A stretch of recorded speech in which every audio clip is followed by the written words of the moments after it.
Notre rédactrice Ariane Kujawski nous amène maintenant à la piscine. Mais pas dans n'importe quelle piscine. C'est parti. Moi, la fille pas sportive pour un sou, je me suis découvert récemment une passion, la natation. À 35 ans, il était temps. 2 fois par semaine, je vais donc nager à la piscine à côté de chez moi. C'est un grand dôme blanc percé de hublots en plexiglas. À l'intérieur, les vestiaires sont vieillots et les peintures défraîchies. Les cris d'enfants résonnent, on sent les courants d'air dans les douches. Et pourtant, j'adore cet endroit. Peut-être pour son côté un peu vintage.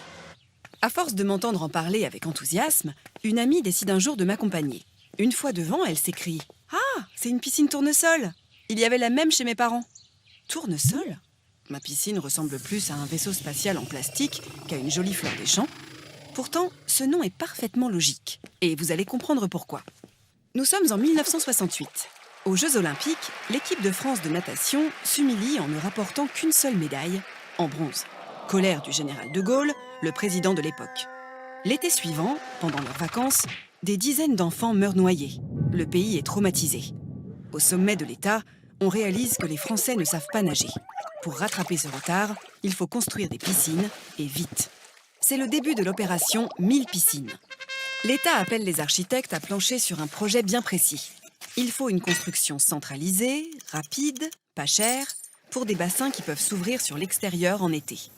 Pour faciliter les choses, c'est l'État, toujours lui, qui centralise la paperasse et assure le suivi des travaux. Bienvenue dans la France des 30 Glorieuses. L'architecte qui remporte le concours propose une piscine en forme de dôme. Son toit coulisse en partie pour que les nageurs puissent profiter du soleil en été. D'où son nom, tournesol, comme la fleur qui suit la trajectoire du soleil.